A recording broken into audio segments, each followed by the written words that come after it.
on the island of Tobago. Those of you connecting in Trinidad, shout outs to Marlene out there. Aunt Lee's Credit Union, good morning Marlene to you. I know that you continue to lend a lot of support to the Tobago Updates morning show. Also want to shout out Miss Remy out there in the mix, certainly continuing to give that support as well. Viewers, we say thank you indeed. Those of you joining us within the region, continuing to connect and ensure that you get the updates. And those of you out there in the world as well, no matter where you are, whether you're in the UK, you're in the US, you're out there in Nigeria, Ghana, wherever you are, we want to say thank you so much for tuning in to the Tobago Updates morning show as you continue to connect with us. Yes, folks, it is indeed Tuesday, the 23rd of January 2024. And I feel like I have to slow down when I'm saying that, because that's the pace at which the month of January goes each year. It takes its time. Certainly, it is not yet. We're not yet at the end of January. We're just at the 23rd of January. And you feel like this is 23 out of 90 something days. How it appears in the circumstances. No pressure at all. In fact, let me revise that statement. Probably a little pressure on the pocket depending on where you sit, but have faith.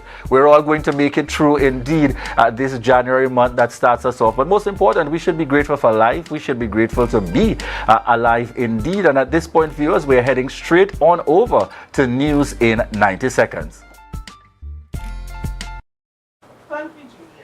Here is your news in 90 seconds for Tuesday, 23rd January 2024. Mechanics attached to the public health garage in Signal Hill donned tools yesterday in protest against poor working conditions. NUGFW grievance officer Sherlock Waldrop complained they have been voicing their complaints over the past 4 years, but to no avail. The workers are without personal protective equipment and appropriate tools, while their facility has serious electrical, health and safety concerns. Workers said they will continue to don their tools until they meet with the relevant authorities. Secretary of Health, Wellness and Social Protection, Dr. Faith B. Israel, declined to comment on the matter. Political leader of the Progressive Democratic Patriots, Watson Duke, claimed that Tobago desires self-determination, not autonomy or self-governance. Speaking during a press conference at the party's headquarters on Monday, Duke explained the grants Tobagonians the right to decide what kind of government structure they want, the type of relationship they desire with Trinidad, and authority over economic development. He called for self-determination for Tobago to be incorporated into the Constitution of Trinidad and Tobago, while dismissing Chief Secretary Farley Augustine's effort to gain autonomy. And finally, Upturn Fund Caribbean of the Impact in Upturn Funds is set to launch a private sector-led regional ferry service. The virtual news conference scheduled for later today will introduce a consortium managing the service, connecting proposed ports in Trinidad and Tobago, Guyana, Antigua and Barbuda, and more. Guyanese President Dr. Mohamed Ifran Ali announced progress on a TT Guyana Barbados ferry initiative, but Foreign and CARICOM Affairs Dr. Amory Brown stated that no such company has yet been formed. The initiative aims to addressing long-standing transportational challenges within the CARICOM. And that was your news in 90 seconds. Much there, Biana, and you know, I hear the news and suddenly, folks, it comes to mind very interesting revelations, or should I say rather indicating a clear position and a posturing on the part of a political leader of the PDP, Watson Duke, through his press conference which took place yesterday. A very interesting position. Tobago does not want what is being purported by the Chief Secretary, but he is saying clearly what Tobago needs or what Tobago wants is self-determination. And I fear to say I am seeing once again us kind of tapping back some years in this discussion, and we got to be careful. I want to really call on our politicians at this point to be careful, to be cautious, Because if we get back to that point once again, where one political leader is calling for self-determination, another one is calling for autonomy, another one is calling for self-governance, right here in the one Tobago space, we are going to return to challenge times where the feeling and the views may be that we do not hold one common position as Tobago.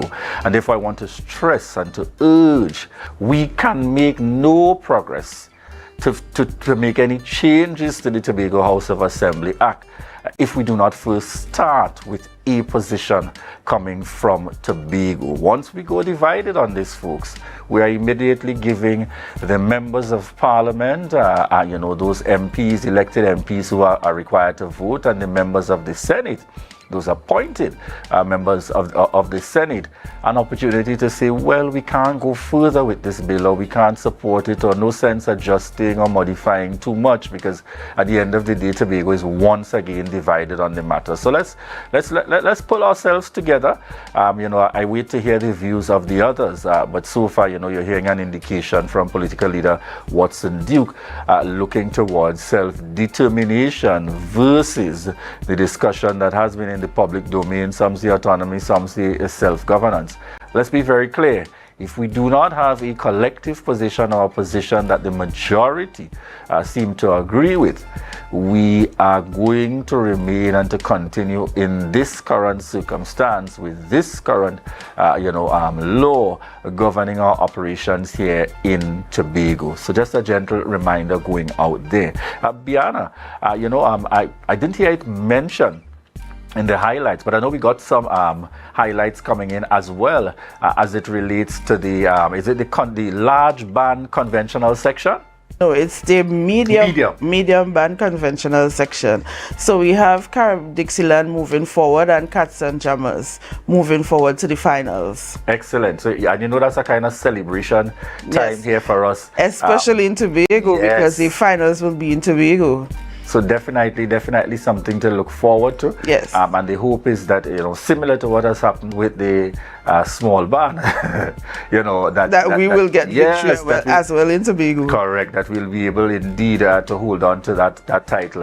The very best in terms of the two certainly going forward to represent us as they compete, with the bands across Trinidad and Tobago. Yes. And as well, we head on over to some discussions as we speak. Cooperatives and credit unions hosted last evening, Biana, beautiful reception, cocktail reception, the occasion of the visit of the visit of our World Council Senior Vice President, Mr. Andrew Price. Yes. Your thoughts, Biana, in terms of that blend that we are now seeing in the credit union movement of both those who have the wealth and the experience and knowledge, as well as those who are young and venturing into it. What are your thoughts? Well, based on what I saw, the Tobago chapter has a lot of youths, and the committee, so that's good to see, as well as I was there representing Bethel Credit Union in the capacity of the education committee.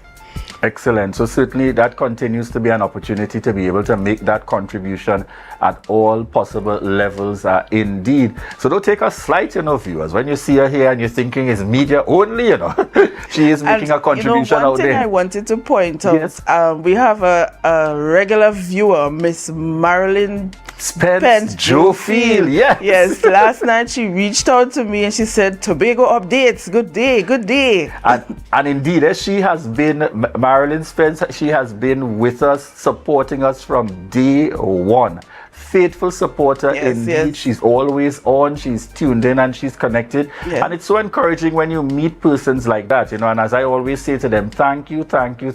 Yes. Because if they don't take the time out to view us, we certainly cannot be number one. So this morning we are shouting out Marilyn Spence Jofi. Yes. Good morning to you. And I think she represents WIM Credit Union. Yes, definitely. One of those out there, and certainly making her contribution in the community on the outside there without a shadow of a doubt. And this morning I want to also shout out to, we have within the construct of Tobago Tobago Regional Chapter, 6 units operating there. Biana mentioned Bethel, there's WIM. We also have Lambo Credit Union, People's Credit Union.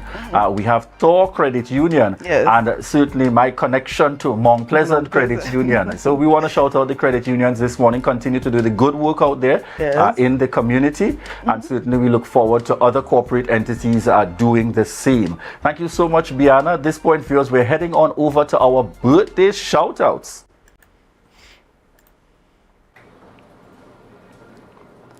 And in our birthday lineup this morning, we have Adana Clark. Adana Clark, we are wishing you a happy, happy birthday, coming from the entire Tobago Updates family.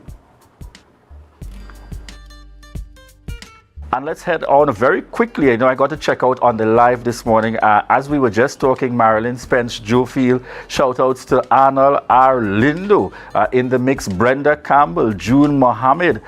We have Sazid also on with us this morning. And most certainly, faithful viewer, my very good friend out there, Lisel James. Good morning to you, Lisel. And thank you so much to each and every one of you. Mrs. Charles out there in Susulands, Crystal Tom, Washington.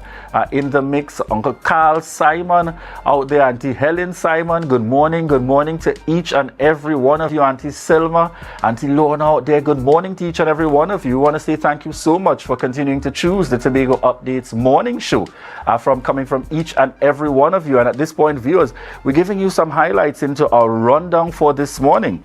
We got the conversations going this morning as we speak. JCI Tobago, that's Junior Chamber International Tobago. We want to speak about the upcoming installation and award ceremony. Get some ideas in relation to what has happened over the last year under then president and now the projections for this current year under this current president. So we look forward to those upcoming discussions with Kendra Davidson, president of JCI Tobago, and Darian Phillips, public relations officer of JCI Tobago.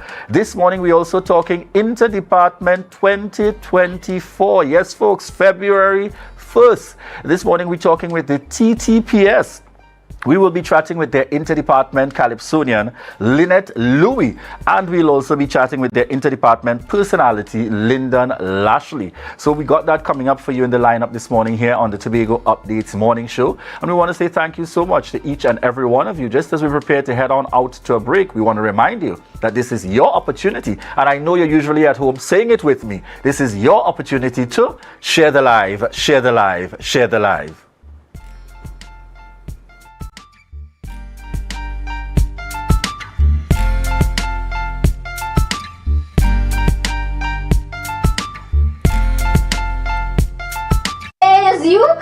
You come in. Long time I see you.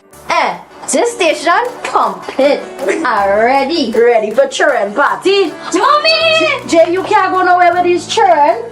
And you know you can't depend on Kevin neither Steven to see about them. Yes, total waste. So I supposed to stay home whole time? Jada is 12. She could see about that. You just leave Jada to see about Kia and Kayla? I thought it's your mother or your sister. Who? Them always busy. Jada could handle that. She cooking and cleaning a long time. And the next two better know what time it is. It's only me, you know. I will talk to my mother. She just home these days. She will make sure the children okay. Alright. Let me see the moves for later. Before your Ramajé, make sure the children okay. Call 996 to report all child abuse now. A message from the Children's Authority of Trinidad and Tobago.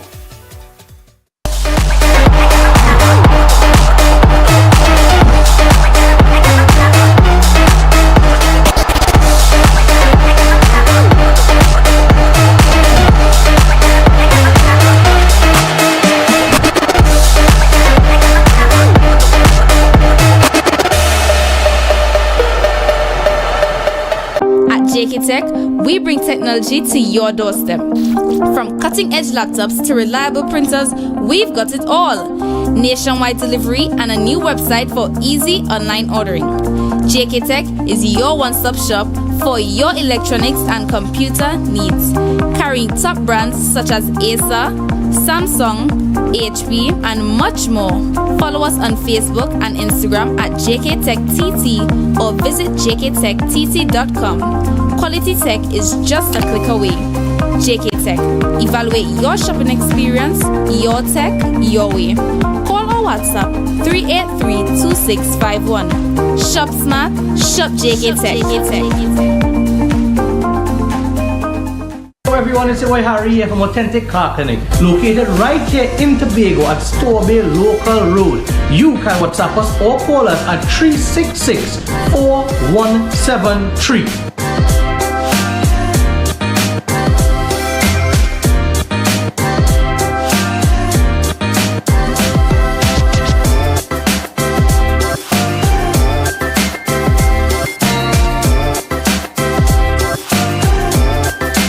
Your destiny. The best way to predict it is to create it. Do you see yourself exploring exotic destinations or spending quality time with family? However you see yourself, create your own retirement destiny with Tata Life's Destiny Personal Savings Booster. Choose from one of 3 investment options with guaranteed minimum investment returns to secure a monthly retirement income for life, with the option to choose your retirement age. So what's your retirement destiny? Call 62-TATIL or visit tatil.co.tt to learn more today. Conditions apply. Tatil Life, a member of the Answer McCall Group. Yo everyone, it's your boy Harry here from Authentic Builders General Hardware, located right here in Storby Local Road, Tobago. That's correct, right here in Tobago. And we are offering you guys the best prices on all hardware material. And if you would like to get your free quotation done, all you have to do is WhatsApp us at 272-1990 and we will give you guys the best prices on all hardware material. That is a guarantee, as we are matching or beating any quotations. It's a different type of thing down there. And we party till we drop down there. With a lot of pretty girls down there. Down in Tobago.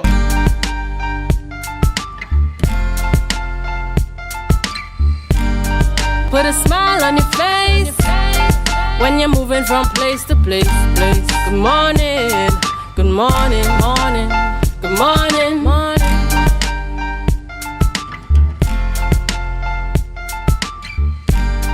Good morning, viewers. We're just at about 7:20 a.m. and welcome back to the Tobago Updates morning show, coming to you here live from the Port Mall in Scarborough, Tobago. I'm Julian Skeet, and we're heading into that kind of exciting segment as we look forward each and every year. Forgive me, allegiances to JCI Tobago, and that energy and that vibe you just cannot resist. This morning we have on set with us Kendra Davidson, President of JCI Tobago 2024, and Public Relations Officer Darian Phillips. Good morning to you and welcome. Good morning. All right, how are you all doing this morning? Good. I am fine. Excellent. So naturally, we know the year for GCI runs in line with the calendar year, and we want to get started by chatting just a little bit. We're just out of the term of President Kosi King Morris, and now transitioning to you. I want to start by telling us a little bit about some of the highlights coming out of 2023. So coming out of 2023, we had an impactful year. We had our Rock Your Socks project, which was which was nominated as an award for JCI West Indies Convention. Last year was, it was a bittersweet year, right? It was a bittersweet year because upon being elected last year as the Executive Vice President, I felt happy and I also felt sad because in 2022 I would have lost a dear colleague slash JCI member. So last year was really for him. Last year was for him. That would have been Cassian Shepherd. May his soul rest in peace. But last year we did the Rock Your Socks project. We did that was our main project last year, Rock Your Socks. Certainly, in terms of making that connection and highlighting issues and concerns connected with Down syndrome and so on. Definitely. And as we look forward to the coming year, we get started off with the formalities, and that starts with the installation ceremony. Tell us a little bit about that. So our installation ceremony is scheduled for Saturday, the 27th of January at the Showpax Complex. It is only $150. It is open to the general public, and at this ceremony, this is where the old board installs the new board. And we will also be recognizing our partners, our sponsors, our members for the last day. So that is basically what our installation is about. And it's about to come on, dress up and have a good time. Yes. Well, and now moving into Darian with that kind of energy, because you know she's also known for euphoric design. Right. And certainly, Darian, tell us a little bit in terms of, JCI, for persons listening on and wondering, and for those few who may be hearing for the first time, what's JCI Tobago about, and why is this an opportunity to come out and see and to get involved? So every time I'm asked that question, I jump immediately to the opportunities for networking. I am very big on networking. I just always say I like friends, and it has been very beneficial. I have seen it, my friends being in JCI from 2018, even further back, their connections would have benefited me being friends, and it's so much love. It's so much love in the organization. We extend love outside of the organization. The personal and professional development, the trainings that we offer, I have seen it benefited me personally so much. I can't speak in detail as to every single benefit, but I have seen the reward of being a JC, whether it was on the board or just a normal member. Because even when I had taken a step back, I was still benefiting from being a JC. I met persons in Guyana from where is he from? Albanique, from Martinique, and all of these places, and we still connect to today. So I think it really gives you that opportunity. So it really creates that opportunity. And I want to say definitely to endorse. And we want to encourage persons, young persons, getting involved in a group or organization. Remind us of the age group for persons who are, the target for JCI. And further to that, how do persons, make connections with the groups? They may see and hear about these projects from time to time. How do they continuously follow the happenings? So the age group is from 18 to 40. I urge everyone to follow all our social media pages. Our General Assembly is usually held on the first Thursday of every month. The location is usually subsequently announced, but it's every Thursday. First Thursday. My PR director is doing a wonderful job by sharing all information on social media. So as long as you follow our social media pages, you would be updated. I am guaranteed that you will not miss anything where my PR director is concerned. Excellent. Tell us a little bit about the members of the board that will be installed, those who have been elected, and the team that will be working with you for 2024. So the team that was elected, I am calling them my stars, because that's my team for 2024, the year of the stars, strategic thinkers achieving results. So my board of directors are as follows: Kendra Davidson, your president; Kosi King Morris, immediate past president; Delano Jofield, honorary secretary; Ornella Douglas, my executive vice president; Kersha Thomas, my vice president external; Devon Dillon, my vice president internal; Camilla Boris, my treasurer for 2024; Miss Brittany William and Mr. Kwesi Devine, those are my advisors for 2024. Correct indeed. Kwesi, my very good colleague. Yes. Oh my God. Just naturally. You see, I know she knew that you were on set. Yes, and my PR director is doing a wonderful job, so I must give her that commendation for keeping the page alive. Darian Phillips. That's my PR excellent team out there indeed. And I think no better support through my colleague Kwesi out at university.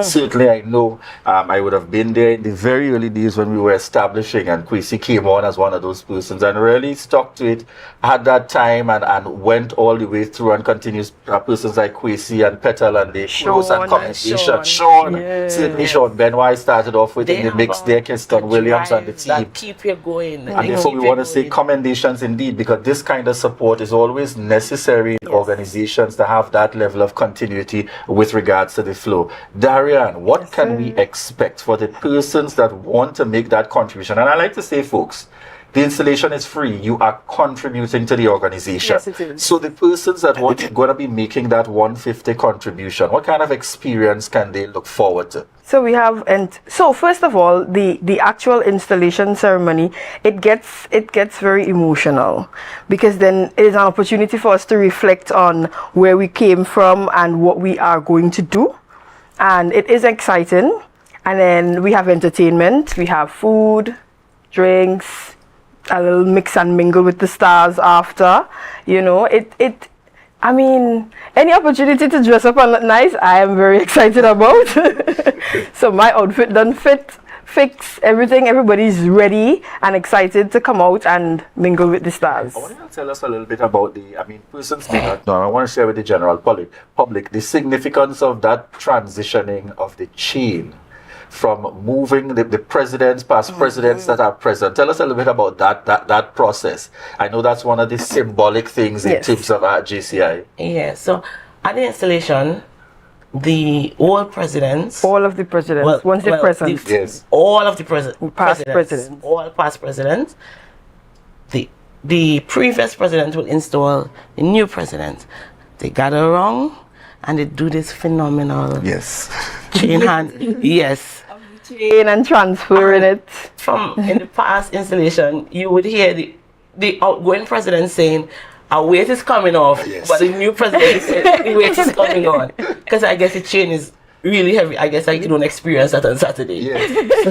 So yes. So are you energized and ready to take on, some say it's the burden of leadership, but I like to say it's the challenge of leadership, and it must come with some weight, and that weight is placed around your neck. Are you excited? I am excited. I'm a little scared, but excited, because it's something new and it's a learning process. Chrissy would always say, take your time, take your time, take your time. So I'm pacing myself. Just take your time, and one day at a time, I get it you. And January is almost to the end, and I can proudly say that my board of directors has showed up and showed off for January. Excellent. I can proudly say that they have showed up and showed off, and I just hope that for the remaining months in the year that they continue the same energy. And I guarantee you, by December, the stars will be shining so bright. Well, I know for sure one of your advisors, Chris, wouldn't allow anything different. Yes, the stars will be shining so bright. I want you to give us a little insight into that theme, in terms of what was your thinking behind coming up with that as the direction for this year. I know that's one of the significant things for each year. There's a particular theme that guides. I'm sorry, but the one that remains very memorable is the energized past president, Janelle Makoni Krishna, that had the entire studio dancing when she visited here. But tell us about, how you came up with that. What was the inspiration? How I came about with the team is that Darian could attest as well. Like the first team that I had was building leaders for a greater tomorrow. So I sent it to Darian, I sent it to a couple of my board members, and they was like, they're not feeling it, right? So I went to work, and I must say thank you to Miss Cameron Bruno. I was explaining to her, this is what I want, but I'm trying to find an acronym for it. And she said, send me what you really want. And I sent her everything. I sent her all the ideas. And she started sending back responses like crazy. Then she sent star. And it was strategic thinking, achieving results. I was like, thinking, boy? I started feeling that. I was like, strategic thinkers. And I was like, and then one of my co-workers brought out, it's the year of the stars. I said, all right, that's what we're going with. The year of the stars. So that was number one. And I had two more. I honestly can't remember the options right now. So when I went... Just need to focus on the one. I went to the board meeting now, I have to get my board members' opinion about it. And I was like, the team is the year of the stars, strategic thinkers, achieving results, and all of them was like, yeah. You didn't even want to hear the rest. I was like, we don't want to hear the rest. That is it. And that's exactly how the team came about. And I think it aligned itself to what we want to achieve, because we have strategic thinkers on my board, and we have been strategically thinking since the year has started. Excellent indeed. Certainly giving that sense of direction. And you know, when you hear the story, it gives that added inspiration and motivation in terms of moving ahead. Darian, tell us a little bit in terms of we are looking forward to the prospects of 2024.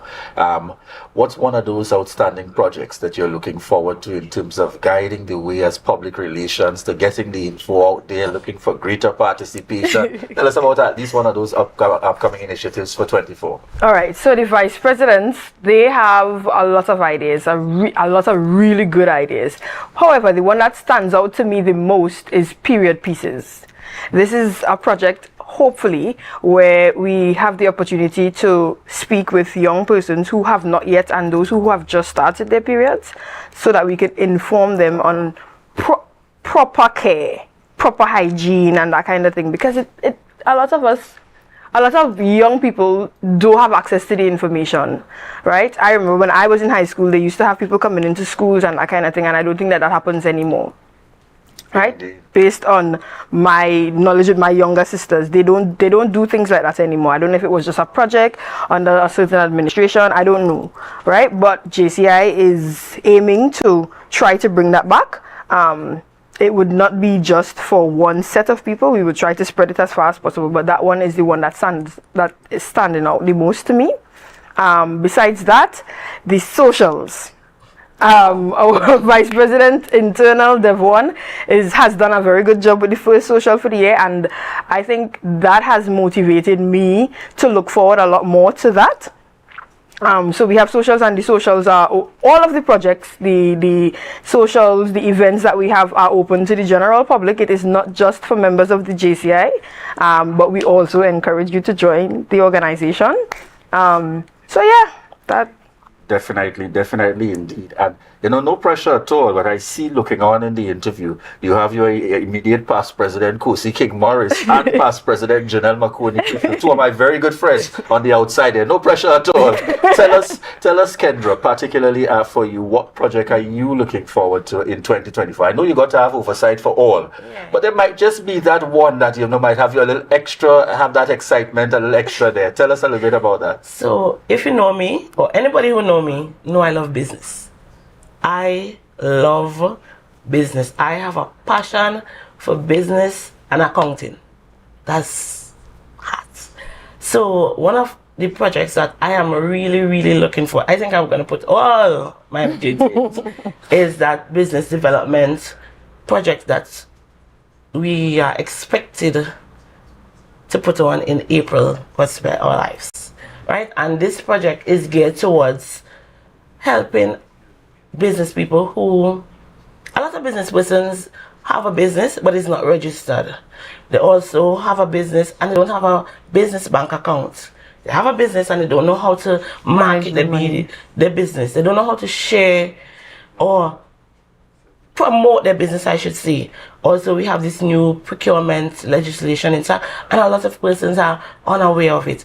And JCI Tobago is going to put on this business development project to help and assist and give the general public the knowledge needed to know, okay, this is how you register your business, this is the process to open a bank account, and we're going to engage different business persons within that field to share that knowledge to the general public. So that is what I am looking forward to. Excellent indeed. Tell us, just before we prepare to close, Darian, remind viewers about the installation ceremony coming up, where it's happening, where it's taking place, what's the cost, how can they access tickets and contact information, obviously, to connect with JCI Tobago. All right, so on Saturday, the 27th of January 2024, JCI Tobago will be having our installation and awards ceremony. You can get tickets through the Instagram page, or you can RSVP with the president. Her number is 341-2607. 341-2607. It is at the Shore Park Complex. We start at 6:30 p.m. The contribution is $150. And as you see on the flyer, the dress code is fancy. So dress up and come out and have a good time and mingle with the stars. And just remember, you don't have to be a member to attend. No, you Come don't. and see and find out about JCI if you want to. And Prez, you get the closing words. What's that? Those words of encouragement to potential JCI members out there and even to your existing. So you're speaking first for a message for your existing and then to those who might potentially be thinking about getting involved in JCI Tobago. So for my existing members, I just wanted to tell you guys to continue coming out, showing up, and be involved. JCI has a lot to offer. Is it leadership development, public speaking? JCI has all of this to offer. So I just want to encourage those that are already there to keep holding on and moving forward. And those who are looking on the outside to join, JCI is a phenomenal organization. Come experience leadership development, interaction. Let's not forget, JCI offer a lot of travel opportunities. Oh, yes, let's not forget about that. Important. Important. So if you come and you join, you can make your way to our convention in September. We are heading out to Guyana this year. So come on, join JCI Tobago and experience this wonderful organization. All right, excellent indeed. And I think the last two comments are great note on which for me to close. Carleen, Frank, great job, ladies. I'm so proud of you all. And I see that my colleague Kwesi, because I was wondering how come he not on. No pressure at all, Kwesi out there. Feeling the excitement and impact. Great interview, ladies. We want to say thank you so much for joining us here on the Tobago Updates morning show. Yes, viewers, we're talking JCI Tobago. And remember, you have a chance to be a part as well. The installation ceremony is a very good start to head on out and see and to get details. You certainly get highlights, presentations about what has happened in the last year, and definitely by the time that chain of leadership is placed onto President Kendra, she'll be telling you about her vision for the new year. Thank you so much again. Coming up in our next segment, viewers, we're going to be chatting with the TTPS. We're going to be speaking to Lynette Louie, Interdepartment Calypsonian, and Lyndon Lashley, Interdepartment Personality. You see the excitement with them on the outside there as they prepare to head on in. So thank you so much again, viewers. And it's probably a good time, let me follow in past President Janelle Moe, to have JCI Tobago lead us out to the break. We want to remind you, viewers, that this is your opportunity to share the live, share the live, share the live.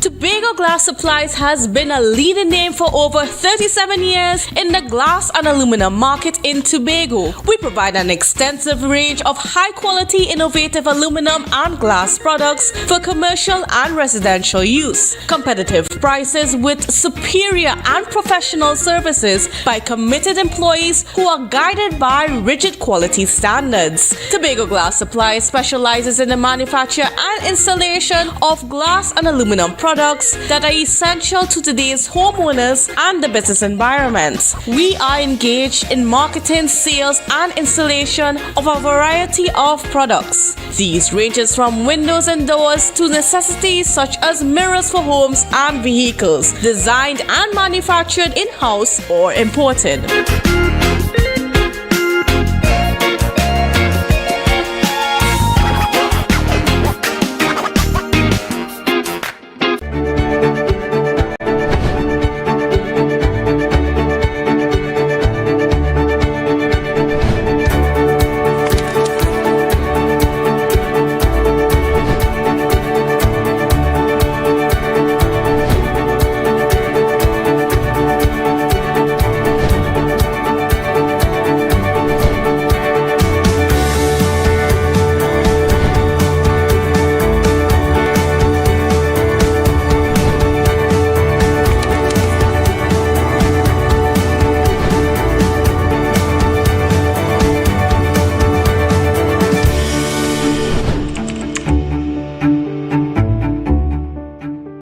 is bringing Carnival and cash home with a total of $300,000 in cash back when you pay on time, sign up, or upgrade to an everything plan. Plus, we're live streaming fets so you could wind down in your bed, hosting Blue Friday lives at your favorite hangouts. So every Friday you could play a mass and win free fet tickets plus Carnival costumes. Flow bringing Carnival home so you could like yourself. Visit in-store or discoverflow.co for more details. Flow, inspired by you. Everybody only worrying. Never ever worry. Don't mind how things looking hard. I tell them never ever worry. If your nice car get damaged bad, I tell them never ever worry. What I'm saying is true. So just consider Tatil is always right here for you. I tell them never ever worry. Don't mind if life make you sad. I tell them never ever worry. If your house get flooded out real bad, I tell them never ever worry. What I'm saying is true. So just consider Tatil will always be here for you. Never worry about a thing. Tatil, where people are people. You know what I mean.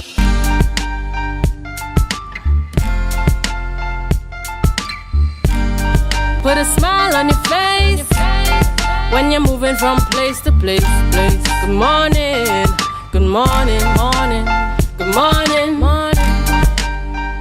Good morning, viewers, and welcome back to the Tobago Updates morning show, coming to you here live from the Port Mall in Scarborough, Tobago. I'm Julian Skeet, and we're just at about 7:43 a.m. this morning. We continue the conversation with the Trinidad and Tobago Police Service, TTPS, but no, folks, this morning. You got the updates already from yesterday. This morning, we're talking interdepartment competition, and you know, most certainly, TTPS is ensuring that they are well represented. We're happy to welcome on set with us Lynette Louis, the Interdepartment Calypsonian for the TTPS, and Lyndon Lashley, Interdepartment Personality for the TTPS. Good morning to you and welcome. Good morning. Thank you very much for being here. So the excitement and the energy is here. It is happening February 1st. And I want you to start by telling us, let's start with Lyndon, that decision to enter into the competition this year. Lyndon, they had to force you, you were willing, you always thought about it, you wasn't sure. I know you're a man usually behind the camera. True. So the little story behind this actually started from me coaxing up my brothers on them, because my brothers works, two of my brothers work within the THA divisions. Correct. And I was like, you know, whenever I decide to go up, I'll try to get them. But alas, it didn't happen this year. But coming in from the police side, it was just the person we had, you know, going up for the first time, they get shy, a little shy, cold feet. So they say, hey, you're always there, you're always the props for our previous personalities and Calypsonians. Why not try this here? And I was like, why not? Certainly, giving it a try there. Lynette, for you, I know that this is you are no stranger to the entertainment industry. Tell us, this was a given. Are ready for this this year? Tell us. Not really, you know, but I wanted to do it this year because I'm not going to compete again after this year in anything. So this is just my going away kind of thing. Yes. So I say, you know what?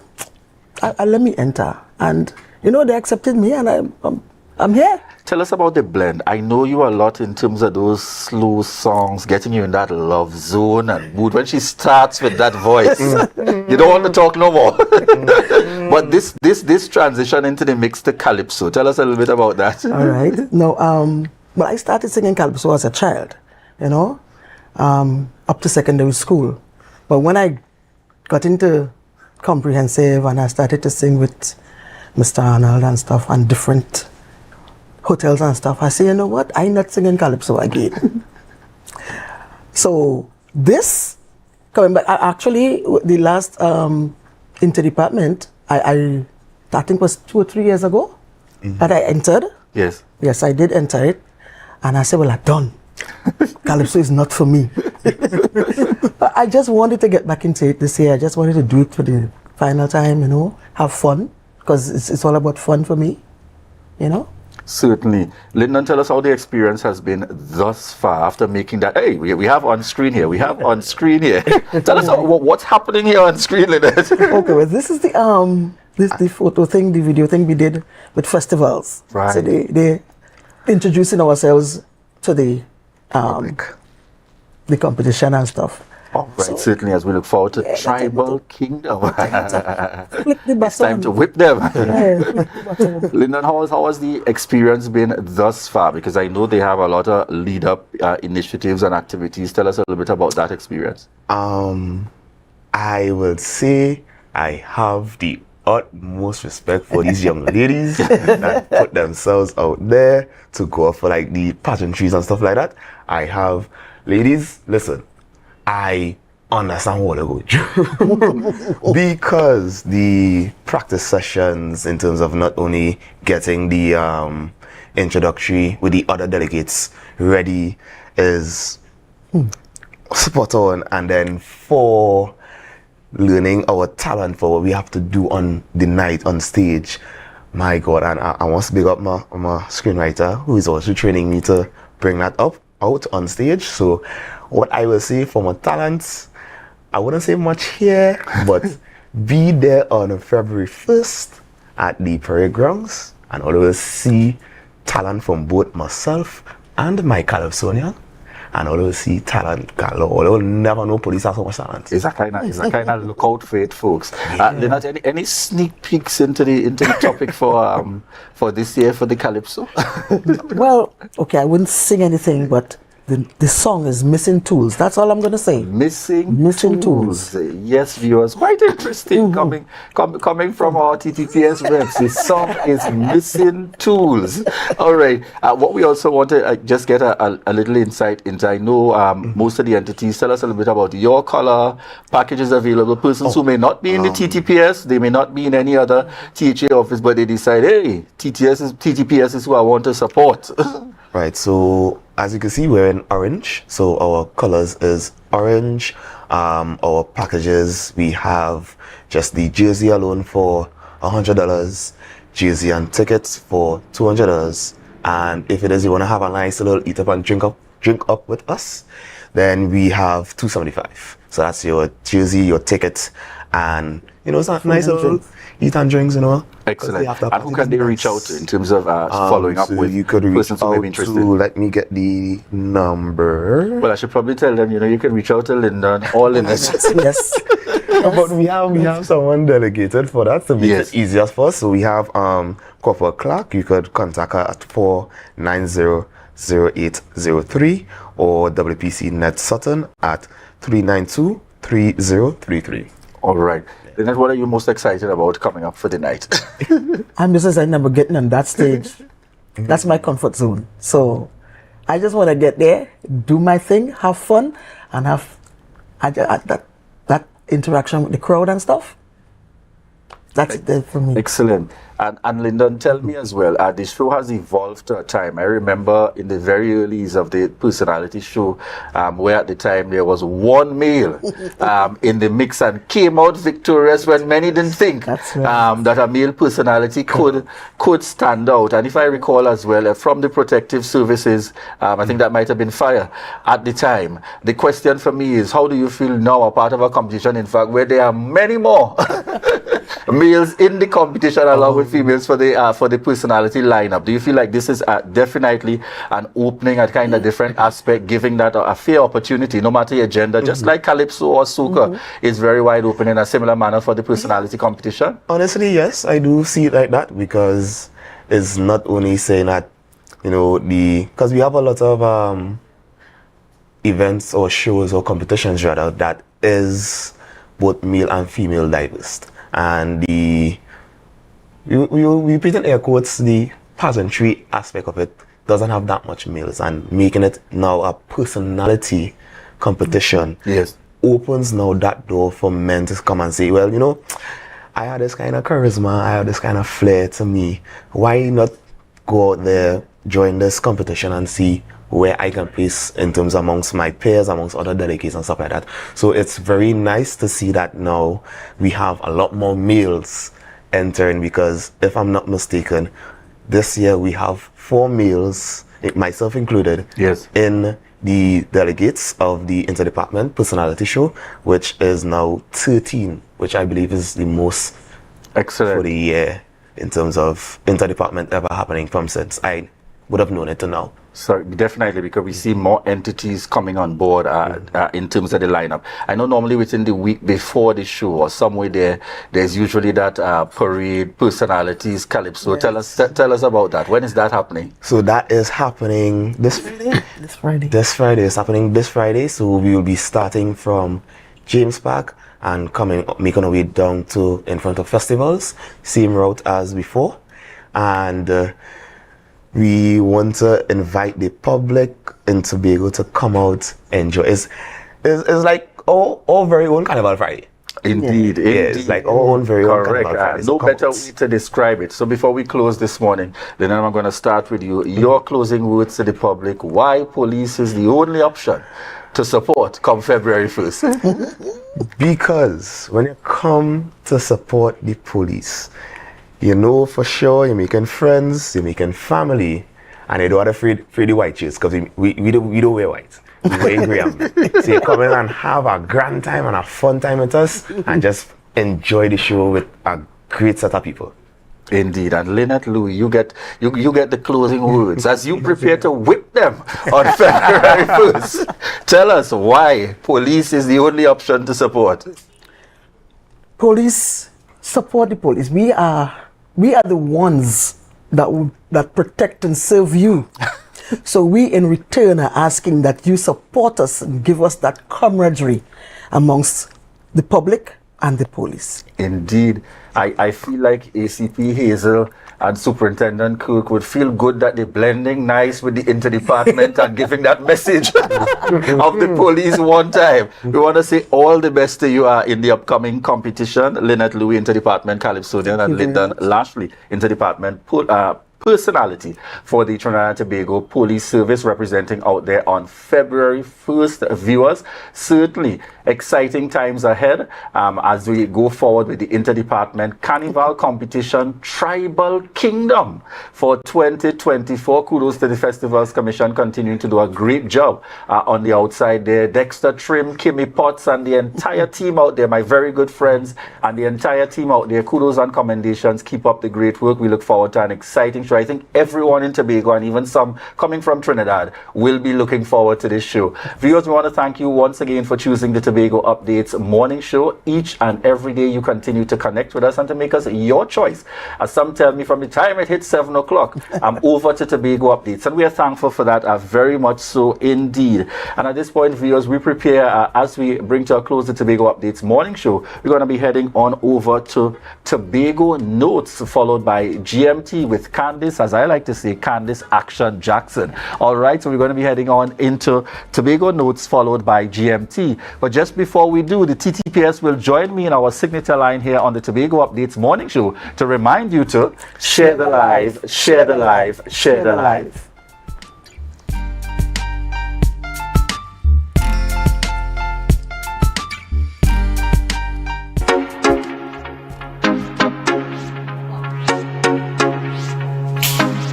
Hello, I am WPC Louis, and I represent the Trinidad and Tobago Police Service.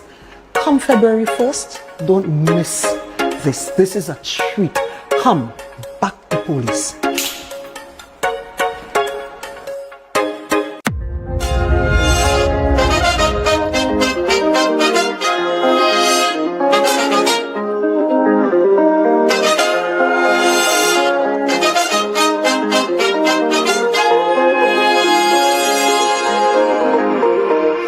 She tell me Dios, baby, take that Dios.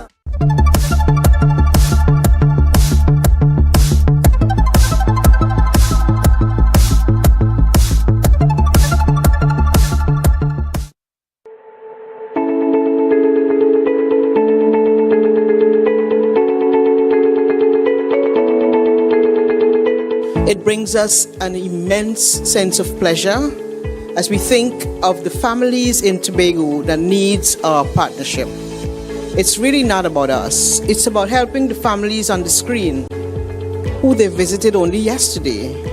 It's about helping families that are vulnerable, and without the partnership, perhaps they will continue to live in the squalor of poverty housing, indecent housing, inadequate housing, unsafe housing. It started with visits, and it's going to end with people having keys, people understanding that when the rain is falling, it will not wet them in the beds, that they will have proper roofs on their houses, that we will lead a strategy that will help with mitigation, but beyond that we will build the capacities of our community in such a powerful way that even the youngster that is coming up that says, I want to do construction, that we make sure we enhance their capacities. Under the umbrella of this arrangement, several initiatives targeting disaster mitigation, such as minor and emergency repair and reconstruction assistance grants, as well as community micro-projects and training programs, will be implemented. However, our first initiative will focus on resilient roofing and floor repairs, which will impact at least 40 families. Other projects are as follows: the implementation of participatory approach to safe shelter awareness PASA with rural communities. This initiative will facilitate the development of community action plans, which will identify priority projects and provide communities with the necessary support to successfully implement these plans, such as funding, training, and capacity development. 2. Building resilience to climate change in 3 coastal communities, as Ms. Messiah just said, by utilizing index use and GIS mapping, the promotion of rainwater harvesting and solar lighting initiative with rural communities. Our 5th project will provide low-cost option for low-income earners by improving living conditions and overall standards of living. We strive to uplift individuals and families in need. This initial project, as envisioned by Habitat for Humanity, they are prepared to put into this project $1,445,000. I thought the director would have given the money, but $1.4 million from Habitat for Humanity for this program. And this HA will match that dollar for dollar so that the project can go a much longer way. For the Home Ownership Made Equal program, in the budget was $3 million, and on taking it to $5 million is $2 million more than what was allocated in the budget. I know you're hoping it could be $20 million, but as funds are available, we will see how much we can do. A home is not just a house. A home provides stability. A home provides security. A home provides a place where children can do homework safely at night. A home provides a learning environment where there isn't chaos, where you're not competing with the elements outside. A home means that your children that might now be vulnerable to predators outside because there are holes in the walls and there are breaches in the homes, those things are no more. A home means that your children have a sense of pride, of a place that they can come home to, a place that they can bring the friends across and they can play in the yard and so on. All of these things come with a home. There's a whole length of social benefits to be gained from having a home that is of value. And that's what we want to give to Tobagonians. That was a production of the Department of Information, Office of the Chief Secretary, Tobago House of Assembly.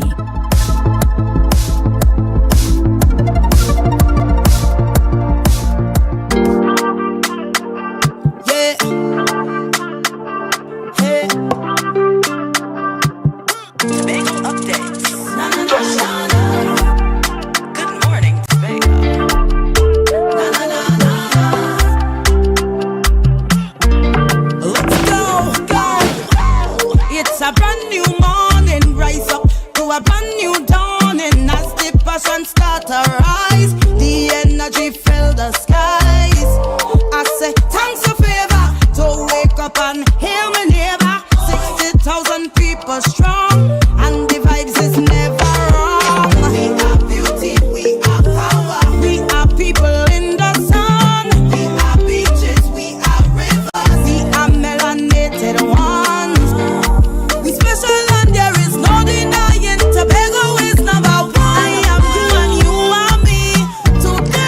to Good Morning Tobago on Tobago Updates, your source for current affairs in Tobago, Trinidad, and the region. With the perfect conversations to complement your morning routine, I am Candace Jackson, and let's get started with the news in 90 seconds. Mechanics attached to the public health garage in Signal Hill downed their tools yesterday in protest against poor working conditions. NUGFW grievance officer Sherlock Waldrop complained that they have been voicing their concerns over the past 4 years, but to no avail. The workers are without personal protective equipment and appropriate tools, while their facility has serious electrical, health, and safety concerns. Workers said they will continue to down their tools until they can meet with the relevant authorities. Secretary of Health, Wellness and Social Protection, Dr. Faith B. Israel, declined to comment on the matter. Up next, political leader of the Progressive Democratic Patriots, Watson Duke, claims that Tobago desires self-determination, not autonomy or self-governance. Speaking during a press conference at the party's headquarters on Monday, Duke explained that self-determination grants Tobagonians the right to decide what kind of governance structure they want, the type of relationship they desire with Trinidad, and authority over their economic, social, and cultural development. He called for self-determination for Tobago to be incorporated into the Constitution of Trinidad and Tobago, while dismissing Chief Secretary Fali Augustin's efforts to gain autonomy. And finally, Upturn Funds Caribbean, a subsidiary of the impact investing firm Upturn Funds, is set to launch a private sector-led regional ferry service. The virtual news conference scheduled for later today will introduce a consortium managing the service, connecting proposed ports in Trinidad and Tobago, Guyana, Antigua and Barbuda, and more. Guyanese President Dr. Mohamed Irfan Ali announced progress on the TT Guyana Barbados ferry initiative, but Foreign and CARICOM Affairs Minister Dr. Amory Brown stated that no such company has yet been formed. The initiative aims to address long-standing intra-regional transportation challenges within CARICOM. And that was the news in 90 seconds. And before we get into the rest of our program this morning, viewers, we are going to go for a quick break, so don't you go anywhere. It's a brand new morning, rise up to a brand new dawning. Rotisserie, mouth-watering fries, salads, combos, and specials galore. Feeling for something to eat? Come and see. Our rotisserie is seasoned to the T. Kicking chicken, masala, and jerk roast. Crispy fries made from scratch. Who do you know can't beat that? Or salads freshly cut and packed. When you taste it, you'll be wanting to come back. So come check us out on number 2 Robinson Street, Uptown Scarborough, Tobago. We open on Saturday nights from 7:30 to 11:30 p.m. Monday to Thursday, we're open from 10 a.m. to 9:30 p.m. and on Friday, 10 a.m. to 4:30 p.m. Contact us at 772-7443 and all social media handles at The Rotisserie Factory. Hey, you come in. Long time I see you. This station pumping. Ready for children party. Mommy! Jay, you can't go nowhere with these children. And you know you can't depend on Kevin neither Steven to see about them. Yeah. Total waste. So I supposed to stay home whole time? Jada is 12. She could see about them. You just leave Jada to see about Kia and Kayla? I thought it's your mother or your sister. Who? Them always busy. Jada could handle that. She cooking and cleaning a long time. And the next two, better know what time it is. It's only me, you know. I will talk to my mother. She just home these days. She will make sure the children okay. Alright. Let me see the moves for later. Before your ramage, make sure the children okay. Call 996 to report all child abuse now. A message from the Children's Authority of Trinidad and Tobago. Hello everyone, it's your boy Harry here from Authentic Car Clinic, located right here in Tobago at Storby Local Road. You can WhatsApp us or call us at 366-4173.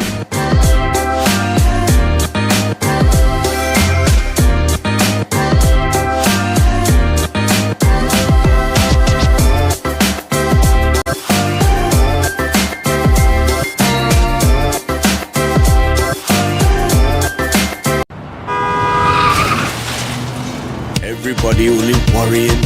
Never ever worry. Don't mind how things looking hard. I tell them never ever worry. If your nice can't get damaged bad. I tell them never ever worry. What I'm saying is true.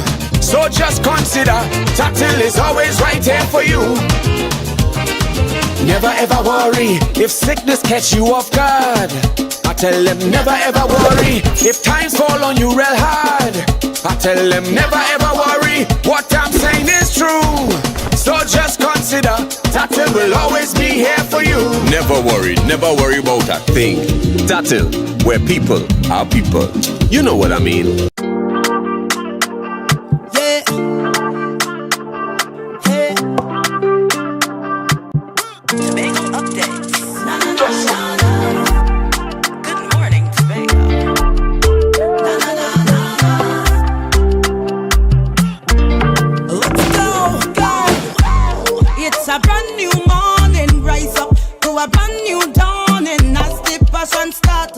Welcome back to Good Morning Tobago on Tobago Updates. And viewers, of course, if you, heard the news a little bit ago, we spoke about, the PDP yesterday having a press conference where they discussed a little matter of whether or not Tobago wants self-determination or autonomy. And the PDP, of course, is saying that Tobago wants self-determination. Now, we've been hearing these terms just thrown about quite a lot over the past however many years as we're trying to figure out our own course here in Tobago, and throughout the many consultations and so on that has been taking place. So I'm being joined this morning by the political leader of the Progressive Democratic Patriots, and of course that is none other than Mr. Watson Duke. Good morning and welcome to you, Mr. Duke. How are you doing this morning? Good morning, Candice. Good morning, Tobago, and all the fans of Tobago Updates. Certainly. Thank you so much. Now, I want to get straight into it about this whole issue about self-determination. This is something that you guys believe very strongly in, and not just strongly in it, you think that this is what Tobago needs. And for those that are watching on, and they're confused, some people are saying that all of it means the same thing, self-determination, autonomy, self-governance means the same thing, but you're saying it means self-determination means something different from autonomy and self-governance. So could you explain that a little bit? All right, first of all, in the simplest sense of the word, self-determination is where a group of people that was held in subjugation, that was colonized, they now have the opportunity through self-determination to decolonize. It's the only legal system that allows for decolonization, self-determination. It's well rooted in law, international law. It's championed by the United Nations, by the International Charter, Convention, and this kind of stuff. This is it. Autonomy is a form of government. It's a form of internal self-government. When you speak of autonomy, you're talking about internal self-government. You have to have autonomy, is more rights from a bigger group that gives you rights. The truth is, where did Trinidad, and I use the word Trinidad loosely, not the people, but where did the British colony that controlled Trinidad as a crown colony, where did they get the right from to determine to take away all of Tobagonian rights and then give us back in small portions? Where did Dr. Eric Williams get that right without consulting us to go and got independence for themselves as an island, as a nation, and Tobago was only an appendage? We are a ward in law. What does that mean? Tobago is good as a paraplegic. We're good as someone who is dumb, who can't speak, who can't walk. We're just there. And they have to take care of us. This is why they keep throwing it in our face over and over again. If we don't take care of you, who got mine here? This is why Tobago cannot borrow money from the International Monetary Fund, the World Bank. This is why Tobago doesn't have any foreign affairs department. Because we are under Trinidad, not as an island, but as a ward. It is the worst level of relationship that exists in the Caribbean today. An island with a ward. There's no other island that has a ward. Tobago is too big to be a ward. Tobago is a full island by itself. Up until 1876, there was a Tobago constitution. Go to the Scarborough Library, ask for it. Tobago was an island. We paid our own taxes. We charged tax. We imposed different custom duties. We had our own Chief Justice, etc. up until 1876. But after there was that Roxborough Belmano riot, where the planters took hold of the country for like 5 days, right? and they had to go to Grenada, then to Barbados to get the naval fleet to come and suppress the uprising. After that, a few months after that, the Queen in England repealed the Tobago Constitution, and she made Tobago into Crown colony rule, citing that the Tobago House of Assembly then could not take care of Tobago. They were irresponsible, and she didn't want that trouble. 1876. In 1889, they then forced us into a relationship with Trinidad in a very subservient manner called a ward. And we are living with the effects of a ward till this day. There's no university, there's nothing here. So what we're asking for is that thing that was set up to allow for decolonization called self-determination. It's an international law. It's a cardinal right that we have to, one, determine for ourselves, among ourselves in Tobago, our political status. We have never had a chance to determine our political status. From being an independent country up until 1876, the British decided for us, you will now be a part of Trinidad. We are removing our governance systems, and Trinidad will now rule over you, and you will be a ward of Trinidad. Tobago didn't decide. Then in 1962, when we went for independence, Tobago did not decide either. And that language was never changed in the Constitution? Never changed, never changed. But we don't have self-determination, but the terms ward always remain. Even when we got independence, Tobago remained a ward. If you are a mother and you have a baby, and you go in the sun, the baby is in the sun. If you stand in the rain, the baby is in the rain. If you are sick, chances are the baby will be sick. And this is what is happening to Trinidad and Tobago. It is one of the most unfair relationships. And by no means am I speaking secession, because self-determination speaks of either one of three forms of government. One, it speaks to the country who seeks self-determination could determine among itself whether they want to be independent. Two, whether they want to have integration with another country of their choice. And so therefore you could have Trinidad and Tobago. That's an integration. But when you do that not as a ward, but as one island with the next, with the right to remove itself if the relationship is not becoming of what you expected. It's like a marriage. A man and a woman get married, and if one party feels as an individual, they come together. All right? When you come together, if you do not like the marriage and you're not getting what you want, and you feel yourself it's not worth it, you have the right to remove yourself.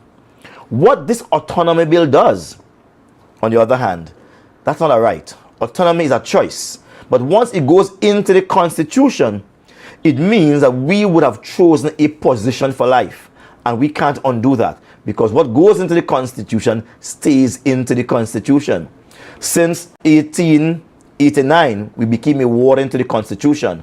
Now it's 2024. We are still a ward in the Constitution.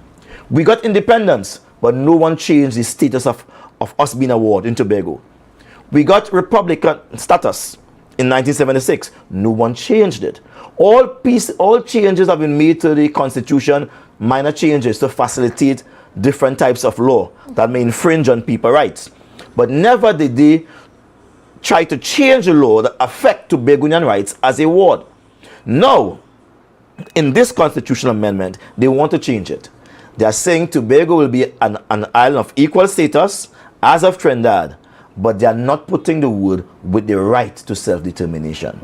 And I'm saying, in this constitution, all we want to have inside of it is Trinidad, Tobago will be an island of equal status to Trinidad. The ward will be removed from her, and Tobago will have the right to self-determination upon the passage of this bill. Once the bill is passed, then we have that right. And of course, and right, I mean, now you're also speaking about constitutional reform, and we're at that point where we're having that conversation as a nation. That's right. Especially after Prime Minister Dr. Keith Rowley announced that we're going to have those discussions happening over the next 6 months up until June 2024. So, I mean, which means that first line in the Constitution that talks about that relationship, that needs to change. That's right.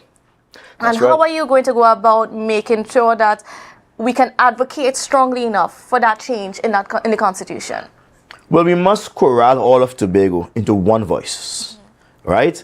And speaking with that one voice, we will not, let's say one, not everyone, but the majority speaking, saying we want our full rights, we want the right to self-determine. When you have self-determination written in the law, and Tobago as a country has a right to self-determination, what we are saying, these are the natural benefits that will accrue to Tobago. One, Tobago will always have the right to choose the form of governance it wants. Right? Right now, Trinidad decide that they want to form a linkage with Barbados and Guyana. They could do that because they are Trinidad. They are the one that got independence. We got it underneath their dress tail, but they're the one who got it. All right? We want to have that right. We want to say, look, yes, we do not want to be part of that boat system. We don't have that right. Right now, they could impose a tax on us and say, take tax. If, when in 1990 they had curfew, nothing happened in Tobago, but here suffered the whole curfew situation, state of emergency.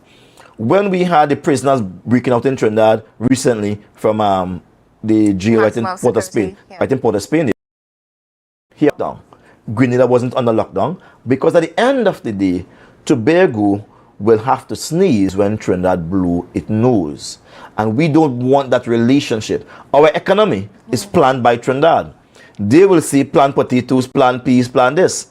In Tobago, when we have that self-determination, we among ourselves in Tobago determine what type of economy we want. So how does that translate, though? So let's say we have that self-determination right written into the Constitution. Yeah. So we're no longer a ward. We have equal status with Trinidad, and we have the right to self-determine. Yeah. Now, how does that now reflect onto how we form our governance structure here in Tobago with the necessary infrastructure to support it? And I'm not just speaking about buildings, of course. Right. I'm speaking, just in the policies and that sort of thing. How does that happen? Well, as a skilled negotiator, once you have gotten that in the Constitution, written in the right place, in the right form of sentence, that's everything. You have gotten everything. What you would have gotten there is territorial integrity and sovereignty for Tobago. So it's like a man, again, independent man and an independent woman getting married. The two become one and a mindset. All right, and a mindset. And we must always enter into a relationship with Trinidad as Tobago and as Trinidad. The whole thing changes, the equation changes. They can no longer dumb us down or belittle us. We must now be respected as equal partners. Though we have 2 votes, those 2 votes will now be equal to the 39 votes. We're talking equity, which is not the same thing as equality. Equity, not equality we're talking about. So our 2 votes, unless we vote on a bill, that bill doesn't affect Tobago. And we need to have the 2 seats in Tobago East and Tobago West more than just rubber stamps. We need to have people with brain in their head, people who can make decisions, and people make decisions in accordance with the will of the electorate in Tobago. That says everything. All our, like I say, the territorial integrity and our sovereignty, that's defined automatically. Because in international law, in the United Nations General Assembly, self-determination has its place. Like I said yesterday in my press conference, Cayman Islands was once in a similar situation as Tobago. They were placed under Jamaica, but not as a ward. Jamaica simply was the administrating arm over the Cayman Islands because the British had control of both places for monetary reasons. In 1963, thereabout, when Jamaica was about to seek independence, self-determination, and they went to England and said, look, we are ready to pursue our own course, to determine our own political system. We want independence from the British system. And you know what? They had to go and talk to the Cayman Islands. And they went and they spoke to the assembly in the Cayman Islands, the House of Assembly there. And they said, no, you go ahead, you get your independence, we will stay with the British. They exercised their right to self-determination in the Cayman Islands. And Jamaica exercised their right to self-determination. We were never called into question. It is a human right travesty for a group of people who have been enslaved not to have the right to decide. In 2007, the United Nations General Assembly ruled on the indigenous people for both America and certain Canada and these places, right? That they have the right to self-determination. They could be part of the country, part of the political system that subsume them as a nation, or they can go out and create their own. All right? The thing is, when you are going out to create an independent country, you have to look at the pros and the cons. How are we going to survive? What are we going to sell? If you're going to form an association as the European Union or the Organization of American States or the Eastern dollar, right? Yes. Right. Eastern Caribbean dollar, EC.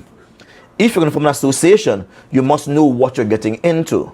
If you're going to link yourself with someone as Trinidad and Tobago, then you have to know what you're getting into. Once we go there, as a country, as an island, and Trinidad is an island, it's equal status, and it means that our discussions will take a different level. But I must confess, my colleagues cannot do that. And yes, I was just about to get into that. My colleagues cannot do that. We've got about a minute left of our conversation, but you do not agree with what's happening right now. What Chief Secretary Fali Augustine has presented a document to Parliament about the differences between the bills that was submitted to Cabinet in 2018 and the bills that are there right now.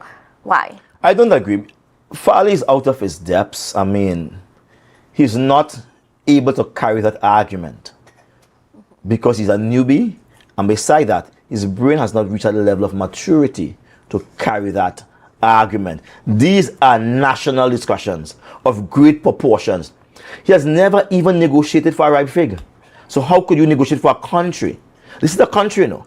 I have negotiated for over 80,000 people. I've met the UNC government, I've met the Manning government, I've met the Rowley government. I mean, I've met all of these people, and when I speak to them as manos. And I want to tell you that when I speak on behalf of Tobago on this issue, I could challenge anybody. Any of our scholars on this country who feel I'm wrong, I'm challenging them to an open debate on it.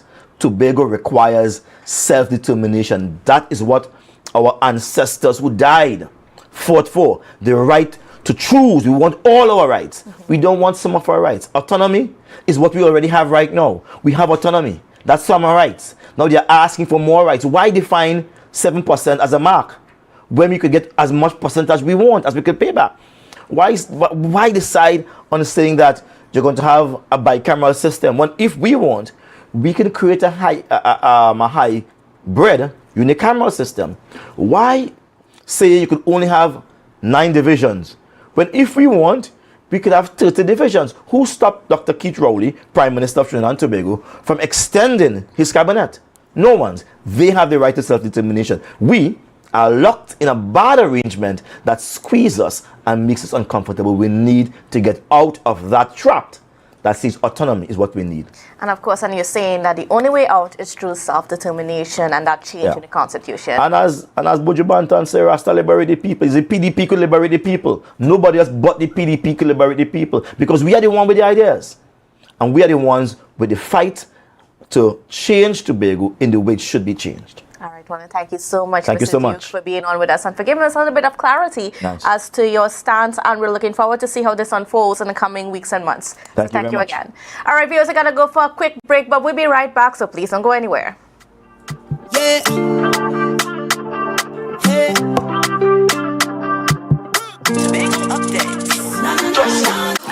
Hey, hello guys, welcome. Come have a seat. Oh, this is so stylish, and I love the fabric. Darlings, you must tell us where you got your new furnishings. We got them locally at Standard. They've got new chic European furniture, crafted from high quality material. Oh, Standard? No, it's Standard, their brand new Hive collection. Experience luxurious European furniture at a price you will love. The Hive Collection, now exclusively available at Standard.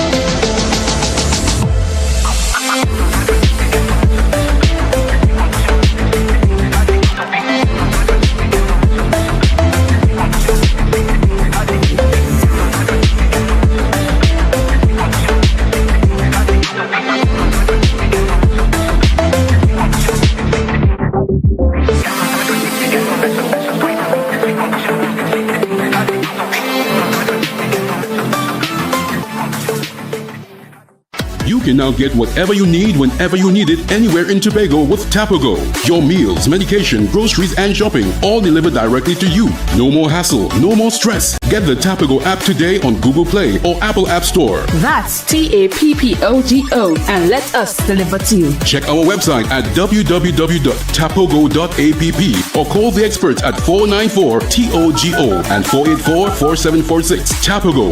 Relax. We will get it to you. Tobago's at your service.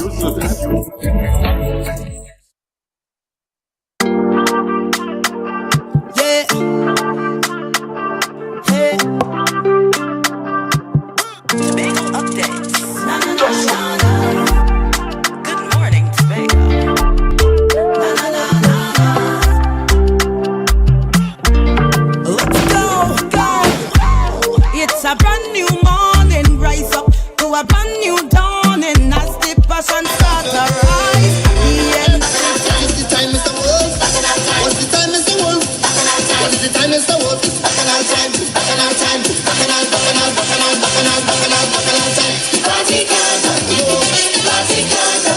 Children, cambule, flambeau, shak, shak, and drum. Party gaga, party gaga. Tell them, start the mass, the Moko Jambi go come. Party gaga, party gaga. 1, 2, 3, start the ceremony. Everybody, start to wave, start to wave, start to wave, start to wave. Today's carnival, children. Today's carnival. Everybody, start to wave, start to wave, start to wave, start to wave. On the count of 4, on the count of 4, on the count of 4. Let me go. 1, 2, 3, 4. Carnival come again. Plenty woman to be out on the road again. Come there we go, sweet Tobago. More than pretty man, say we in there for so.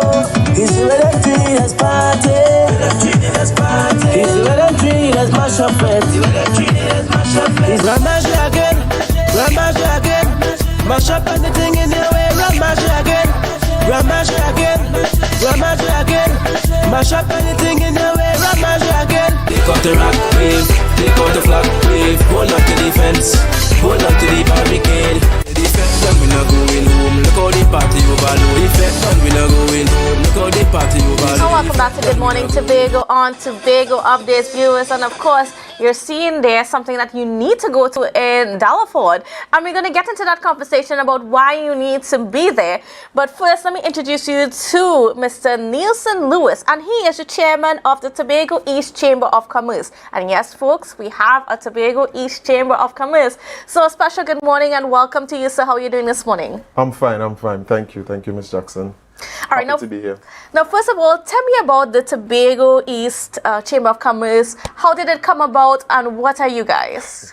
Okay, so the Tobago East Chamber of Commerce is an amalgamation of the smaller businesses in Tobago East, right? So what we are about is providing a voice and opportunity for the smaller businesses within the region to network, all right? So what we are about is we are trying to network all the businesses in the East so that we can have one voice and a collaboration amongst all business owners. So if we need anything, it's more effective for one voice to speak than for each person as an individual to get something done. Certainly. And then why is it that you all decided that the Tobago East businesses needed an organization for yourself?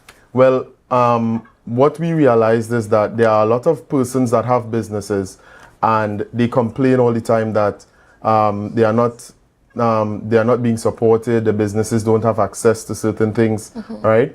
And we decided that we were going to come together to have one voice and have an opportunity to bring persons and people and resources into the area, right? Because what was happening in the past is that when one person would try it might not have been successful and they had many pitfalls and so on. So we had the conversation amongst us. As a matter of fact, it started in a meeting with Mr. Duke, all right, soon after the general election, right? So he had some ideas, the business owners we had our own ideas, right? So we decided that, listen, we were going to come together and we were going to put one voice. Listen, this is what we want. This is how we want the area to be built. All right, because we understand that as business owners, it is in our best interest to shape the communities and so on, because we are the ones that provide sponsorships and so on for all the events that happen in the area, in Tobago East, in Roxborough particularly. Okay? All right. So, Mr. Lewis, now as you're speaking about community events and so on, and investing back into where you guys came from, now you are collaborating with some Calypsonians to put forth this big production here with the Bacchanal Calypso tent, as it's hosting its night market opening at the Delaford Community Center. So tell me more about that. All right. So the Bacchanal tent is one of those local initiatives that we are partnering with to be able to push the chamber. Okay, because as you have said earlier, you didn't even know that a chamber existed. All right. So we are trying to form collaborations with the already existing entities within the Tobago East space. For instance, Aquarius Brass, the Bacchanal tent, and so on. And what we are doing is we are going to have a night market experience.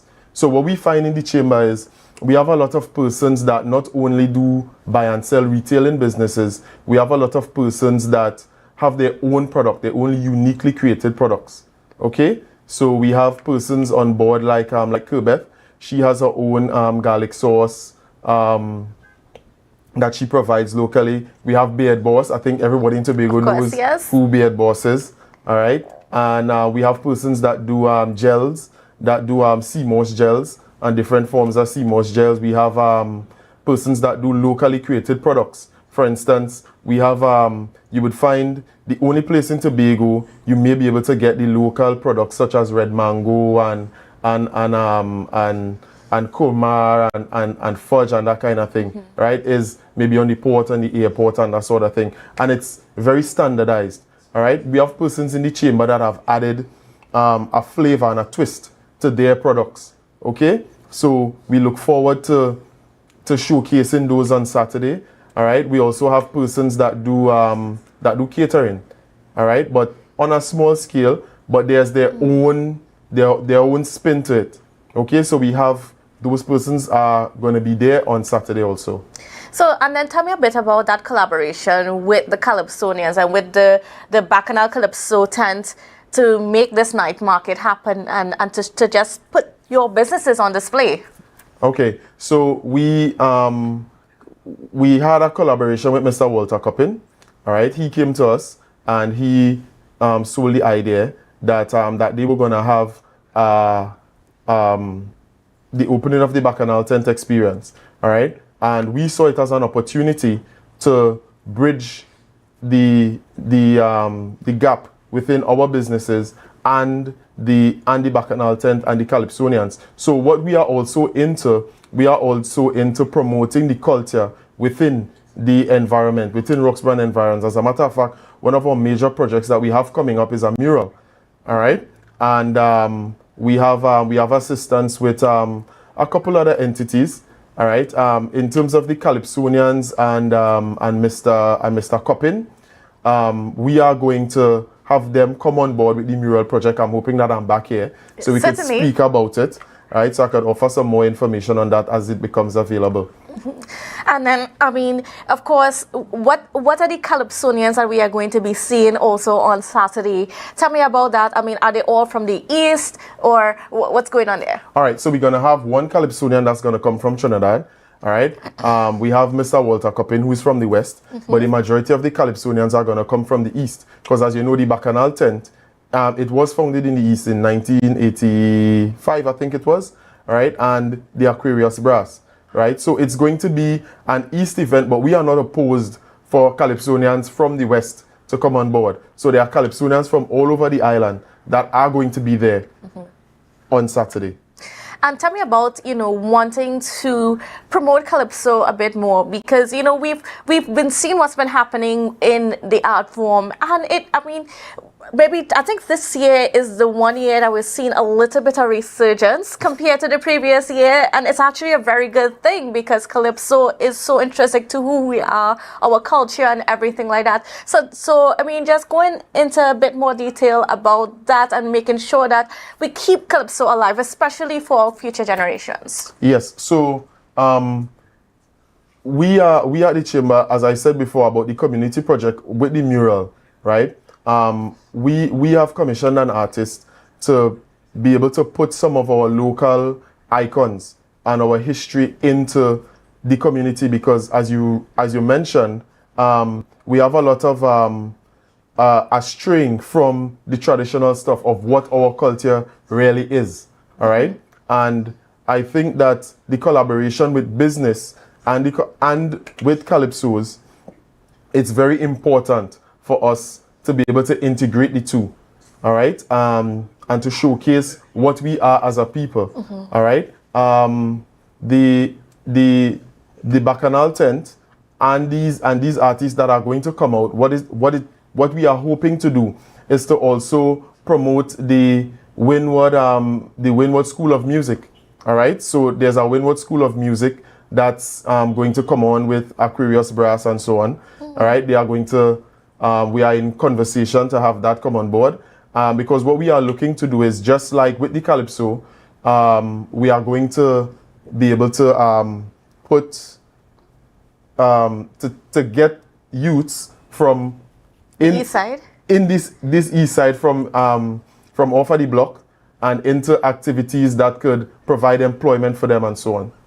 Great. Yeah. And there's so much excitement in your voice right now, and I can tell there's a whole lot of passion just to make so much happen for our East communities, especially even for our business sector and so on, and getting our young people into something productive. Yes. Most of your membership, are they young people, the business owners themselves? Yes, so we actually have a lot of young business owners, and we have some not so young business owners, all right? But it's all about integrating everything. And there has been the conversation where there are a lot of persons within the Tobago space that depend on the THA for employment. So we are hoping that by providing information and access to information that persons who are not employed by the THA could even create their own sources of income.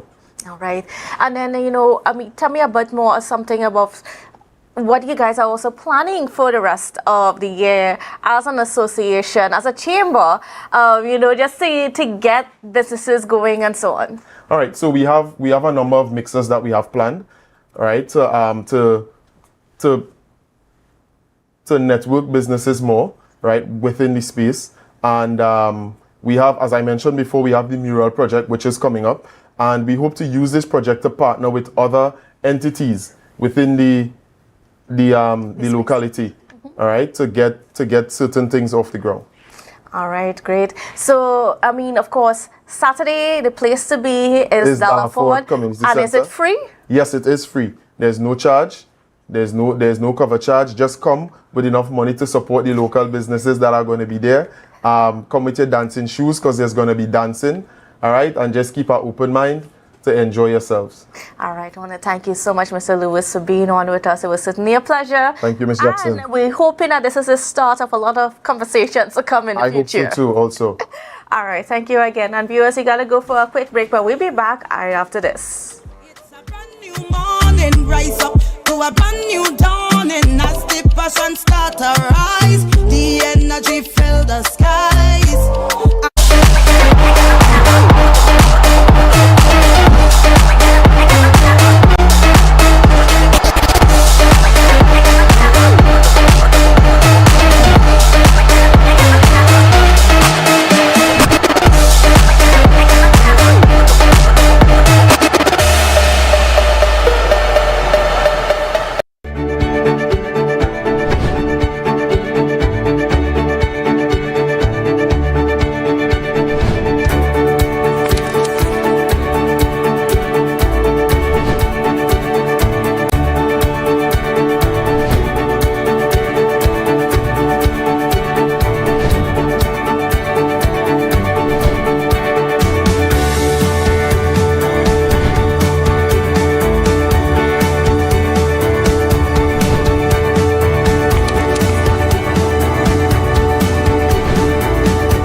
JK Tech, we bring technology to your doorstep. From cutting-edge laptops to reliable printers, we've got it all. Nationwide delivery and a new website for easy online ordering. JK Tech is your one-stop shop for your electronics and computer needs. Carrying top brands such as Acer, Samsung, HP, and much more. Follow us on Facebook and Instagram at JKTechTT or visit jktechtt.com. Quality tech is just a click away. JK Tech. Evaluate your shopping experience, your tech, your way. Call or WhatsApp 383-2651. Shop smart, shop JK Tech. Your destiny. The best way to predict it is to create it. Do you see yourself exploring exotic destinations or spending quality time with family? However you see yourself, create your own retirement destiny with Tata Life's Destiny Personal Savings Booster. Choose from one of 3 investment options with guaranteed minimum investment returns to secure a monthly retirement income for life, with the option to choose your retirement age. So what's your retirement destiny? Call 62-TATIL or visit tatil.co.tt to learn more today. Conditions apply. Tatil Life, a member of the Ansa Makal Group. Yeah. Hey. Tobago updates. Good morning, Tobago.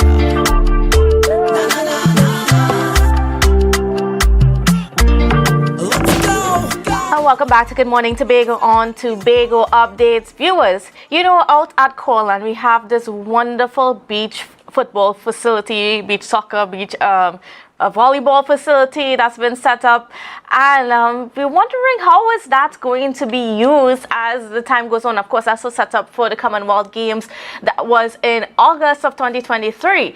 Now we are here to tell you about something that's happening very soon, and that's going to be using the facility quite a bit. So to tell us a bit more about it is the Market and Promotions Manager of EID Cut, Ms. Cameron Bruno, as we discuss the Corland Beach Soccer Cup 2024. Good morning and welcome to you, Cameron. How are you? Good morning. Thank you for having me. I'm good. All right, great. So first of all, what is this Corland Beach Soccer Cup 2024 about? Right, so I could talk about the Corland Beach Sports Arena, which was newly refurbished, as you said, newly built for the Commonwealth Youth Games. So we are trying to find those events that are applicable to Tobago and Tobagonians, especially in the sports arena. So we have the inaugural Corland Beach Soccer Cup, which is taking place on January 26th to 28th of January 2024. So that's very, very soon. Who is going to be a part of this beach soccer cup? Right now it's a 16-team knockout, and it's all of the village and district representatives around Tobago. So we'll be doing a 3-day tournament, Friday, Saturday, and Sunday, to be able to find the winners of the inaugural Corland Beach Soccer Cup. And then hopefully in the next couple of years, they will come back to compete, and it will be more of a community-led initiative where we'll be able to use the facility a lot more often. So basically, this is all happening this weekend. Yes. So it's going to be a lot of action. A lot of action. We have a lot of giveaways for spectators and supporters who are coming to represent their district, as well as having kids zones, fun zones, splash zones, because we are right next to a beach. 1, 2, we are celebrating football and beach soccer back in Tobago, and also just having those family-friendly moments we'll be able to celebrate, especially around the carnival season, where you may want something to do around this time. All right, and then of course, how are the teams involved? Like, did they have to go through a registration period? Can they still register? What's going on there? Yes, absolutely. So we wanted to make sure that all of the districts had an opportunity to engage with their area representative. So registration has been ongoing, and we also urge people who are interested in beach soccer to contact their area representative for registration for Saturdays. And how large are the teams? So the teams are varied based on how many registrants we have so far. So I know that they have probably a lockout at probably 7 aside, but we are open to expanding for the tournament based on the interest that we have. All right. And, what are some of, the future goals of this cup? I know you mentioned it's something that you want to do annually, but what about during the rest of the year? Yes, so we have the Honorable Chief Secretary as well as the Assemblyman Niall George, who are continuously working on having Corlan Beach Sports Arena as a facility that you can use. So as well as having beach soccer, we also have opportunities for volleyball, we have tennis, we have all the other sports that can apply to having a sand base that would be able to modify to accommodate to those needs. So we are also urging those sports representatives and organizations who may be interested in using the beach facility to contact us at EIDCOT, which would be ceo@idcot.co.tt in order to get more information on booking and to be able to use the facility as well throughout the year. And what is available in terms of partnerships with community groups and so on that want to use the facility and want to have their own tournaments? How easy it is to access. Tell me a bit more about that. Yeah, so I think one of the things that we're doing at EIDCOT Limited is being able to expand and reach our hands out to the community and develop those businesses and organizations. So with that being said, it's really a facility that we want people to use. We don't want the facility to just be there and be a facility that, oh yeah, I remember when this was used for this, or I remember when it was used for this, but some sort of continuous effort in order to have the facility up and running, to build the community of Plymouth Black Rock as well as Tobago in itself for a sport destination. And of course, whenever we think about anything that's owned by the government, there's that little conversation that pops up about maintenance. Right. What's in place to ensure that facility stays as pristine as possible and it doesn't deteriorate like so much of our other facilities here? So EIDCOT Limited is taking that approach that we do understand that a lot of facilities do have that maintenance issue. So that was one of the pillars of structure that we wanted to maintain within the facilities that we manage, to make sure that these facilities are always looking good, always have security, always are applicable and inviting to tourists who may be in the area and who may have some sorts of questions, to also have the facility be open to an international market as well. All right, and then what are the facilities that are available, or what are the things that are available within the facility for the public? For those who may not be aware, those who did not go to the Commonwealth Games, and if you didn't go, you missed out. But just tell us what's there, and so that the public and those listening, especially youth groups and so on, they can know, what they can look forward to if they want to use the facility. Yes, absolutely. So we currently have a state-of-the-art pavilion, which we'll be able to use for VIP as well as other meetings that you may want to have on top. Below, we have the state-of-the-art sand that has 2 courts that we'll be able to use for volleyball, beach soccer, badminton, etc. So they'll be able to use that as well as gated areas, so security, it's safe. And then we're also expanding into phase 2 shortly that will have more facilities and amenities for use.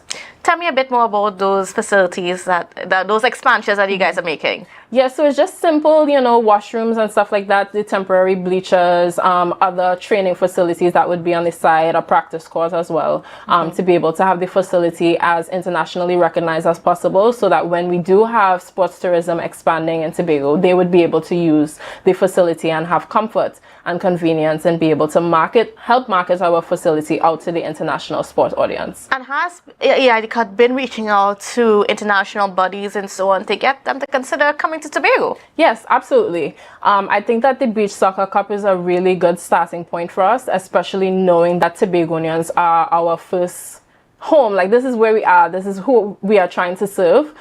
So being able to serve our people here and have those sorts of opportunities in sports tourism and just sports advancement and family community, we would want to have the support from Tobago, and also just being able to expand to continue the community building. And of course, when you think about beach soccer, well, actually, you should really be considering beach football. Tell me about how much that is a part of our culture here in Tobago. Yeah, so I know that in Tobago we have a lot of beach soccer like individuals, and we may not have had the facility in order to support them, so they would have to go to Trinidad, they would have to go international to further their craft. So the Cortland Beach Sports Arena gives them the opportunity to have a home in Tobago to be able to expand their craft, and also being able to urge the youths that are interested in beach soccer or who just play soccer on the beach or football on the beach, to have that support from the arena to be able to practice their craft somewhere that is internationally recognized for their future. And there's quite a lot of people, quite a lot of youngsters that are out there. When you pass through the beaches, going up, especially up on the east side of Tobago, there's quite a lot of them that utilize the beach. Yes. So now we have a facility that's open and available for bookings to be able to support that craft. And tell me about the prize money and all of that. What are they all competing for in this cup? So right now we have about over $30,000 in prizes. That would be for the finals on the Sunday. We have a lot of giveaways for the public as well. In the entertainment arena, we have performances by Num Num, Young Brother, and his team, which is Pimpin and Hottie. And then on Sunday we have Chris Kennedy. We have a lot of amazing sponsors on board with us: Digicel, Division of Tourism, we have CHC Sounds, AVT Rentals, and we just really want to be able to have this space over the weekend to be able to celebrate the facility once again, and also to be able to celebrate our districts for all of the hard work that they have done, and also celebrating the youth who may want the opportunity to do something like this. So when do the gates open? The gates open on Friday at 4 p.m. So Friday is 4 p.m. to 9 p.m. Saturday is 9 a.m. to 9 p.m. So it's 9 a.m. to 1 p.m. with a break. Then we go from 3 p.m. to 9 p.m. and then on Sunday we go from 1 p.m. to 5 p.m. And of course, we went through some of the artists, but who are the artists that are going to be performing for the final day on Sunday? Yes, so we have Chris Kennedy. Okay. So Saturday night we have Young Brother, as I would have mentioned, and his team. And then we would also want you to urge and support local talent, which is Num Num, who will be opening the tournament on Friday. All right. So, well, viewers, there you have it, all the details there about this beach soccer tournament that's happening, this Beach Soccer Cup 2024. And like I said, it's not going to be the end. Yes, this is just the beginning. We would love the support of all of the districts to just come and represent and celebrate with us as well. And also just giving us the opportunity. Once we have a good event, then there's always room for more. But we would continue to use the facility in the ways that are needed to support. All right, and then again, once more, how can they contact EIDCOT to either be a part of the tournament or even for hosting their own events at the facility? So for booking at the facility, you can send an email to our CEO at e-idcot.co.tt. You can also follow us on all social medias, the Eco-Industrial Development Company of Tobago, and you can also contact us at 660-2683 to find out more information about the tournament and be able to register. If you are also interested in registering for the tournament itself, you can contact your area representative. Okay, great. I mean, we still got a couple of minutes left, but can you tell us a little bit about what are the other things that are going on with EIDCOT at this point in time? What other things that you all have in the pipeline for 2024? Yeah, that's a really amazing question. I'm super excited that EIDCOT has been expanding. So we currently have a bit of openings that would be closing today. If anyone is interested in that, they can follow us on social media as well as go on the website. EIDCOT Limited has also been doing a lot of project management. So we would have recently completed the sod turning ceremony for the Scarborough Secondary School last week Friday. And we're looking forward to a lot more sod turning ceremonies and a lot more openings around Tobago as well. Especially at our main location, which is in Cove, right? We have a lot of tenants that are interested in expanding their business, and we're always ready and able to support them in that way. So we have no more build tenancy, but we have land tenancy available for expanding on the park and stuff like that. So we're really excited to have all of these opportunities and avenues where people can either have their business supported or have their projects supported by us, as well as the procurement management that we do as well. With all of that, EIDCOT is just really looking forward to continuing to develop sustainably in Tobago, and being able to continue to manage those projects efficiently. And what's the vision for developing those businesses that are located in Cove Eco-Industrial Park? Yeah, so not only do we support the businesses on our park, but we also support businesses around Tobago that are interested in coming on the park or just interested in learning more about their business and expanding their business. So we would have recently had the incubator program, which happens about every 6 months. And this is a program that allows for small business owners, micro business owners to learn more about financial management, marketing and digital presence, their organizational structure. And these are just some of the things that you would need in order to apply to come on Cove. And even if these are things that you don't necessarily have as yet, we have the support through mentorship programs to be able to help you get to that level to be on the park, because the park is all about that sustainable development, economic development, as well as just also having the opportunity in the creative sectors. We have the newly opened ePixel Studios. So really just urging, those small businesses, micro businesses, those individuals in the creative sector to just keep updated with us in order to be able to expand, or for us to have the opportunity to support them. So, and certainly there's a whole lot of room there. Even though there might not be physical room, there is actually a lot of room for support and for help from EID Cut for a lot of businesses here in Tobago. Yes. When is the next round for the incubator program?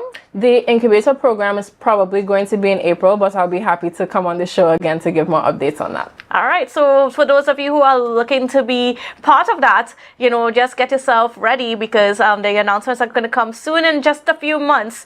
So, and certainly Miss Cameron Bruno would be back with us back then. But for now, we just want to remind you that, the Soccer Beach Tournament, the Cornland Soccer Beach Tournament is happening this weekend, and when and where? Time. I just said everything, but yeah. The Cornland Beach Soccer Cup is taking place from the 26th to the 28th of January. You can follow us on social media for the specifics on the time, but it's 4 to 9, 9 to 9, 1 to 5, Friday, Saturday, and Sunday. And we are also just urging people to come and support their district in the 3-day tournament. All right, great. Thank you so much, Ms. Bruno, for being on with us. And viewers, certainly thank you for viewing us this morning. And I hope you have a safe and wonderful day. And to Davies House at Bishop Science School, go Davies. So, bye for now. It's a brand new morning, rise up to a brand new dawning as the passion start to rise.